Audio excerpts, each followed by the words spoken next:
네, 매일 아침 꼭 챙겨야 할 뉴스 딱 3개만 골라서 깊게 들여다봅니다. 뉴스 세계 시간인데요. 자, 시사인의 김동인 기자 모셨고요. 어서 오세요. 네, 안녕하세요. 시사인 김동인입니다. 네, 그리고 박지훈 변호사 모셨습니다. 어서 네, 오세요. 안녕하세요. 박준입니다. 네. 자, 김종배의 시선집중 유튜브 라이브로 진행이 되고 있습니다. 유튜브에 들어가셔서 김종배의 시선집중 검색하시면 되고요. 좋아요와 구독 버튼도 눌러주시고 의견도 달아주시기 부탁드리겠습니다. MBC 미니로도 함께 하실 수 있습니다. 자, 첫 소식 가볼까요? 네, 우선 정치권 이슈부터 짚어보겠습니다. 우선 민주당은 비례연합정당 참여 문제로 지금 내용을 겪었는데요. 오늘 의원총회를 열고 논의할 것이라고 하고요. 네. 또 경선 과정에서는 조금 이 화제 인물들이 지금 운명이 좀 갈리긴 했습니다. 청와대 울산시장 선거 개입 의혹에 연루된 임동호 전 민주당 최고위원 같은 경우에는 울산 중구에서 경선 승리를 했고요. 네. 또 핵심 연루자로 꼽혔던 이 송병기 전 울산시 경제부시장 같은 경우에는 울산시 남구 갑 지역에서 신규명 예비 후보에게 패한 네. 결과가 지금 나왔습니다. 네. 반면 이제 미래통합당에서는 지역구 공천 문제가 역시 화제인데요. 네. 경남 양산을 지역구에서 컷오프된 이 미래통합당 홍준표 전 대표가 어제 입장을 밝혔습니다. 네. 이 막천이다. 그러니까 막장 공천이다라고 이렇게 맹비난했는데 네. 탈당설이 사실 제기되긴 했지만 일단 탈당하진 않겠다. 이렇게 얘기를 했는데 황교안 대표에게 공천을 바로잡아달라 네. 이렇게 요구를 했어요. 예. 한마디로 이 당 대표를 비롯해서 이제 최고위에서 거부권 행사가 가능하잖아요. 네네. 그래서 이 부분에 대해서 언급을 했고 이밖에 이제 정병국 의원, 이찬열 의원도 지금 공천에서 배제된 상태고요. 네.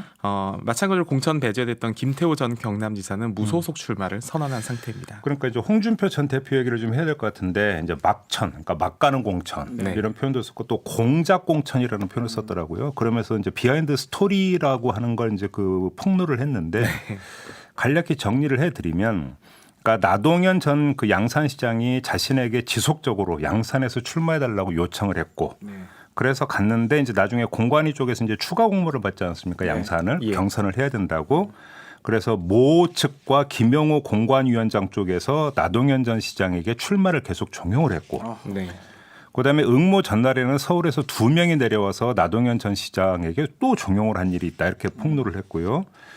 그다음에 홍준표 전 대표의 측근이 보는 데에서 김용호 공관위원장에게 나동현 전 시장이 포기 의사를 표시를 했는데 근데 나중에 가서는 다시 그 김용호 공관위원장 계속 종용에 따라서 응하기로 했고 홍준표 전 대표가 상황이 이러면 그냥 응하자 뭐 이렇게 이야기를 해서 응하기로 하면서 배신을 절대 안 한다라고까지 약속을 했었는데 이렇게 됐다.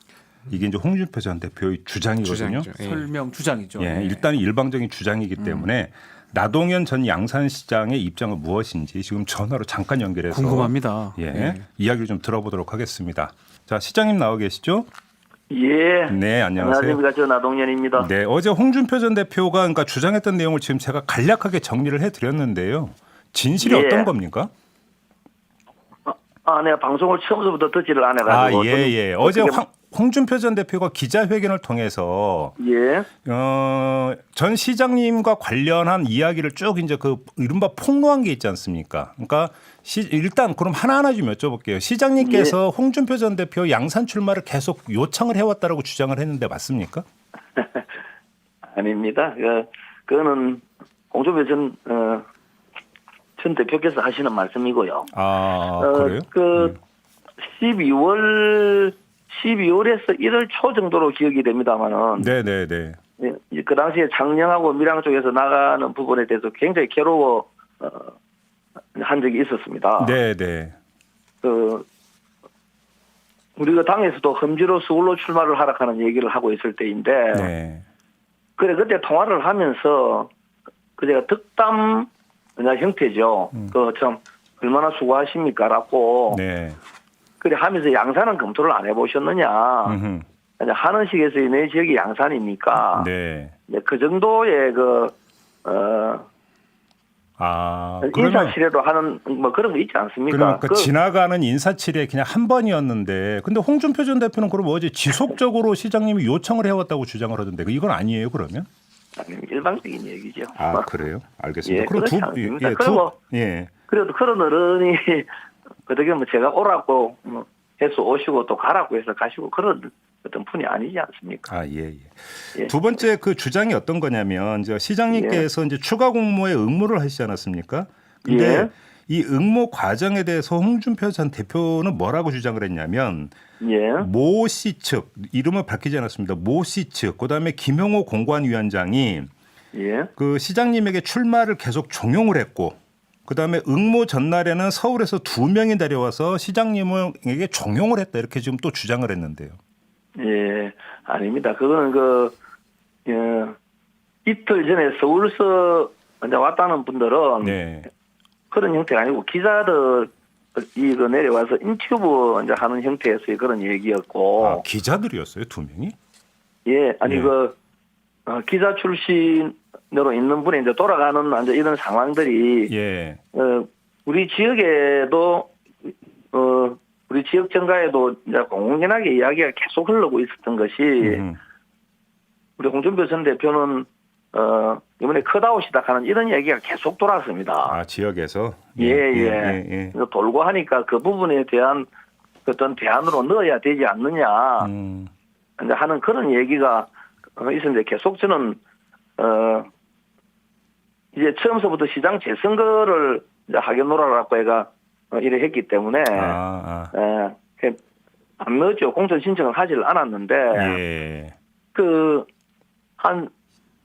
3월 2일로부터 2, 3일 전서부터 여론조사를 계속 하더라고요. 저를 넣어가지고. 당에서? 예. 예. 아마 예연에서 했는 걸로 제가 알고 있습니다. 공관위를 통해서 아마 그렇게 얘기가 됐겠죠. 이렇게 하면서, 이제 하루 전날 전화와, 공관위 지원팀에서 전화가 왔더랬습니다. 네. 그래서 전화가 와서, 이번에 다시 해가 공모를 하니까 넣어라. 이제 이렇게 된 겁니다. 공천관리위원회 지원팀에서 전화가 왔다? 예, 그렇습니다. 그러면 김용호 공천관리위원장이 전화를 해온 적은 없습니까? 없습니다. 전혀 없습니까? 예, 없습니다. 공관위 위원장님하고는 예. 한 번 통화를 이제 한 적이 있었는데, 그거는, 이제 올라가는 날 제가 3월 2일 날. 예. 3월 2일 날, 하루 전날 와서 이제 신청을 하라고 했기 때문에, 이제 그때는 이제 그러지 않으면은, 우리 홍준표, 우리 전 대표께서도, 아마 컷아웃이 될 것이다. 네. 하게 될 경쟁의 그런 구도로 가야, 예. 우리가 이길 수 있다라고 하는 이제 그런 논지로 얘기를 했었고. 김용호 위원장이 아니죠. 하루 전날 이제 지원팀 쪽에서 연락이 온 것이. 쪽에서. 예. 그래서 저는 우리 당 대표까지 지낸 분이기 때문에 네.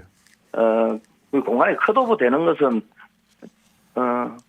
좋지 않다, 바람직하지 않는 것으로 이제 저 나름대로 알겠습니다. 생각도 있었고. 예, 알겠습니다. 저는 경쟁의 그런 구도로 가는 것이 맞다라고 생각을 했기 때문에. 네네. 이제 그래서 그 부분을 이제 얘기를 하면서 이렇게 알겠습니다. 저보고 공천 신청을 하도록. 김용호 그렇게 위원장 얘기했습니다. 그러면 김용호 위원장부터 전화가 걸려온 적은 없다라는 말씀이시고요, 정리라면. 네, 그렇죠. 저는 모릅니다. 김용호 혹시 위원장님은 알 수가 없죠, 제가. 혹시 황교안 대표 전혀? 측으로부터도 전화 온 적이 없습니까? 없습니다. 전혀 그런 것은 아닙니다. 그것은 네. 그러면 그 지금 당의 입장이라고 하는 걸 전달받은 걸 굳이 따진다라면 공천관리위원회 지원팀에서 딱 한 번 전화 온 것 이게 전부다 이렇게 지금 말씀하시는 건가요? 정리를 하면? 예, 맞습니다. 그렇게 보면 됩니다. 그래요? 이제 간접적으로 얘가 네. 그 앞에도 2차 공모 신청이 있었고 3차 신청도 있었는데 네. 그 있을 때 이제 공천 신청하는 것이 맞지 않느냐. 제가 8년간 우리 알겠습니다. 지역에서 시장을 했기 때문에 예. 아무리 지명도라든지 이런 게 높으니까 우리가 어쨌든 이기는 선거를 하기 위해서 이 이제 지역에 네네. 공모의 폭을 갖다 넓혀줄 필요가 있겠다. 아마 그런 뜻으로 유도를 갖다 한 적은 있었습니다. 이게 이제 간접적인 이제 그런 응모를 하라고 하는 이제 이런 얘기는 있었죠. 그럼 마지막으로 하나만 더 확인할게요, 시장님. 그러니까 시장님께서 홍준표 전 대표하고 만난 자리에서 김용호 위원장하고 통화가 이루어졌다라고 하는 게 홍준표 전 대표의 주장인데요. 그럼 이것도 사실 무근입니까? 홍준표 전 대표가 홍준표 전 대표가 아니라 홍준표 전 대표죠. 예. 이제 제가 올라가는 날 이제 그날 이제 홍준표 전 대표의 이제 참모를 예, 측근요. 예. 우리가 사무실로 왔더랬습니다. 내가 오늘 올라가서 이렇게 신청을 한다라고 하면서 네. 이제 얘기를 하는데 그 이분이 이건 아닌 것 같다. 이렇게 되면은 더 어려워진다. 네. 이렇게 해서 제가 판단이 제가 지금까지 고수해 왔던 업무를 하지 않는 것이 맞겠다라고 판단을 해서 네. 지원팀에다가 제가 전화를 합니다. 지원팀에 예. 예. 제가 팀장한테 내가 아무리 생각해도 못 올라가겠다. 지금 넣는 것은 아닌 것 같다. 네. 그러고 하면서 우리 공관위에다가 보고를 드려라. 오늘 나는 올라가지 않는다. 이제 이렇게 말씀을 드렸습니다. 이렇게 드린다고 있는데 한 10분 20분도 채 안 돼가지고 네. 제가 그때 이제 위원장 우리 공관위 위원장께서 전화가 오셨습니다. 김영호 위원장께서 저한테로 전화가 와서 예. 아니 왜 그렇게 사람이 그러느냐 한다 했으면 넣어야지 왜 그렇게 안 넣느냐 아니라고 하면 질책에 그런 말씀을 했습니다. 그래서 저는 그 우리 현재 신청돼 있는 홍준표 전 대표를 비롯해서 여러 명 중에서 네. 어느 누구를 공천을 하든지 간에 내놔주시면은 이렇게 제가 앞장서서 알겠습니다. 선거운동을 내가 꼭 당선을 시키겠습니다. 네. 그라고 말씀을 할 때 그때 제가 이제 통화를 한번 했습니다. 그러면 잠깐만요. 그러니까 김용호 위원장하고 통화를 하신 적은 있는 거네요, 그러면. 그렇죠. 그날 제가 3월 2일 날 올라가는 날. 예, 알겠습니다. 예. 그리고 예, 하나만 제가- 더요. 그러면 시장님, 예. 그러니까 네. 공천관리위원회 지원팀에서 연락이 왔다면 그 지원팀이 독단적으로 시장님께 연락을 했다고 보는 것보다는 안 그렇겠죠. 김용호 위원장의 의중이 여기에 담겼다고 해석할 여지가 있는 거 아닌가요? 그렇죠. 위원장의 의지인지 네. 아니면 공관위의 의지인지는 그건 모르지만 그 출처는 저는 이제 알 수가 없죠. 네, 그렇다면 예. 양산의 경쟁력을 높이기 위해서 네네. 아마 공관위에서 분명히 거론을 했기 때문에 지원팀의 예. 지시가 되었지 않았겠느냐. 저는 그렇게 그러니까요. 봅니다. 그러면 홍준표 전 대표가 뭐 김용호 위원장이라고 표현한 것이 그러니까 물론 그건 이제 김용호 위원장 본인을 뜻하는 것이기 때문에 예. 일정하게 사실과 다른 부분이 있는지는 모르겠지만 그럼에도 불구하고 의역을 한다면 예. 김용호 위원장의 의중이 여기에 담긴 것으로 해석할 여지는 있는 거 아닌가요? 예, 글쎄 뭐 그렇게까지 개성 후보에 대해서는 제가 말씀을 드릴 수는 없겠고. 네네, 하여간 알겠습니다. 어쨌든 공관위를 이제 움직이는 분은 공관위 위원장님이기 때문에 네네. 뭐 그렇게 말씀을 하시겠느냐 이 정도는 생각을 할 수 있겠죠. 알겠습니다. 네, 사실관계가 좀 궁금해서 좀 몇 가지 여쭤봤습니다. 오늘 말씀 고맙습니다. 예, 감사합니다. 네, 지금까지 나동현 전 양산시장이었습니다. 자, 잠깐 뭐 이야기를 좀 들어봤는데요. 네. 두 분도 같이 들으셨잖아요. 네. 어떻게 정리를 해야 될까요? 뭐 약간의 사실관계 차이는 있는 것 같은데 네. 뭐 오해라고 표현할 수 있을까 모르겠는데 예. 그러니까 결국은 공천관리위원회 쪽에서 주도적으로 네. 나동현 전 시장의 어떤 그 추가 응모를 주도를 했느냐 안 했느냐. 네. 그래서 이제 홍준표 전 대표가 주장하는 것처럼 이게 공작 공천이냐 아니냐. 결국은 논점은 이거잖아요. 네. 근데 그 공작이라는 표현 자체가 완전 공작이라면 막 진짜 뭘 어떻게 짜고 하는 건데 좀 지금 나동현 전 시장 얘기 들어보면 그 정도는 또 아니었고요. 본인도 처음에 의사가 있다가 번복을 하려다가 또 안 한 뭐 이런 상황이기 때문에 홍준표 전 대표 일부 맞지만 그걸 공작으로 이렇게 표현하기는 조금 어렵지 않나 그렇게 생각이 듭니다. 네. 또 직접 전화가 온 것도 아니고 뭐 그 전화 때문에 뭐가 번복된 것도 아니고 저는 그렇게 보이거든요. 네. 일단은 하여튼 홍준표 의원 입장에서는 후보 입장에서는 막 이런 상황 자체에서 뭐라도 좀 얘기를 좀 해야 되는 상황이니까 공작 막천 양아치까지 얘기를 했거든요. 그래서 얘기를 한 걸로 보입니다. 알겠습니다. 아무튼 이제 그 우리 애청자 여러분들이 지금 뭐 나동현 전 시장의 이제 주장을 또 들으셨기 네. 때문에 이제 그 우리 애청자 여러분께서 충분히 판단하실 거라고 생각하고요. 뭐 질문 과정에 홍준표 전 대표하고 나동현 전 시장이 직접 만났다고 했는데 홍준표 전 대표의 측근과 그렇죠. 나동현 전 시장이 만난 겁니다. 이제 뭐 이야기하는 과정에서 다시 그러니까 이야기는 했습니다만 다시 한번 바로 잡도록 하겠고요. 자, 두 번째 뉴스로 넘어가겠습니다. 네, 코로나 소식으로 좀 넘어가 보도록 네. 하겠습니다. 코로나19 지금 18일 만에 감염자가 하루 두 자릿수로 줄어들었습니다. 물론 이 하루라는 거는 이 오전 0시부터 오후 4시까지 기준인데요. 네. 확진자가 지금 96명이 지금 늘어났는데요. 총 7,478명 이 지금 네. 확진 판정을 받았고 네. 45분이 사망 그리고 완치는 166명입니다. 네. 한국은 지금 조금 감소 추세, 물론 긴장을 풀 수는 없는 노릇이긴 하지만요. 네. 감소 추세라는 이 조심스러운 이 희망을 조금 가져보는데 문제는 더 큰 문제는 지금 유럽과 북미에서 발생을 했습니다. 이탈리아가 심각하던데요. 너무 생각. 네, 이탈리아가 지금 밤 사이에 확진자가 예. 1,797명이에요. 그러면 총 9,172명이거든요. 네. 이렇게 되면 거의 10,000명 가까운 이 10,000명 가까이 육박한 상태고요. 물론 이란 쪽, 특히 중동 쪽도 지금 늘어나고 있는 상황이긴 한데 네. 사실 사망자가 좀 많은 게 문제입니다. 네. 어제 97명이 늘어난 이 463명으로 집계가 됐고요. 그럼 밤사이 들어온 소식 보니까 또 이탈리아가 이제 북부 쪽을 이제 그 봉쇄를 하려는데 네. 이게 사전에 정보가 새는 바람에 네, 그렇습니다. 나가버렸다고 하고. 예. 뭐 이런 지금 뭐 뉴스까지 나오고 네. 있더라고요. 네. 예. 또 미국도 사실 긴장을 지금 풀 수는 없는 상황이에요. 네. 미국도 이제 600명 이상인 상황인데 지금 WHO 그 거브레수스 사무총장이 이 팬데믹 위협이 현실화됐다라고 결국 발언을 했어요. 예. 그동안 이 발언은 굉장히 피해 왔거든요. 네. 이 서구권에서 아무래도 이 확장이 되고 있다라는 걸 알고 나서 지금 지난 밤 사이에 미국 증시 그리고 지난 어제 밤에 또 유럽 증시가 한꺼번에 폭락하는 사태가 일어나기도 했습니다. 네. 지금 7% 이상이 지금 무너졌고요. 아유, 그러게요. 지금 이게 이제 세계 경제 이제 그대로 지금 뭐 직격탄이 되고 있는 거 아니에요? 네, 지금 글로벌 금융위기가 지금 다시 발생하는 것 아니냐. 이제 그동안 버블이 있었던 것 아니냐. 이런 의혹도 있었는데 네. 이게 좀 촉발됐다. 물론 여기에는 좀 유가 문제도 지금 사실 같이 겹쳐 있긴 합니다. 그래서 네. 유가 문제, 이 코로나 문제가 금융위기까지 번지는 것 아니냐. 이런 우려가 나오고 있습니다. 여기까지 가면 정말 안 되는 안 되는 건데요. 먼저 그 뭐 이게 세계 경제가 10년 주기로 뭐 이게 사이클을 탄다 네. 이런 이야기가 있었고 사실 네. 2008년 이때 이제 미국 서프라임 모기지. 이것 때문에 이제 세계 이제 그 경제 위기로까지 연결이 됐던 건데 코로나 19 때문에 또 세계 경제에 직격탄을 맞는 것은 여러모로 지금 안 좋은 이런 시나리오는 좀 배제가 좀 됐으면 좋겠습니다. 네. 아무튼 근데 팬데믹 그 이제 그 세계적인 대유행 상황으로 진입을 하고 있다. 선언만 안 했을 뿐이지 뭐 네. 곧 그래 될 가능성이 큽니다. 그러니까요. 좀 상황이 좀 심각해지는 것 같습니다. 네. 자, 마지막 뉴스 전해주시죠. 네, 아베 신조 일본 총리가 지금 한국인과 중국인 입국 금지하는 조치, 이 조치에 대해서 이 본인이 스스로 이 정치적 판단이었다라고 직접 언급한 것으로 알려졌습니다. 네. NHK가 보도를 했는데요. 어제 참의원 예산위원회에 출석해서 최종적으로 내가 정치적 판단을 했다 이런 말을 남겼다고 보도를 했습니다. 네. 지금 올림픽 문제가 아무래도 지금 심각하잖아요. 못 치르는 것 아니냐 네. 이런 공보가 있는데 이 와중에 그린피스가 어제 후쿠시마 일대 방사선량을 조사한 결과를 발표했는데 예시를 하나 보여드리면 예. 성화봉송이 시작되는 축구장 지표면이 있는데 거기가 71 마이크로시버트예요. 네. 이 원전 사고 전에 비해서 7,775배 높은 수치라고 합니다.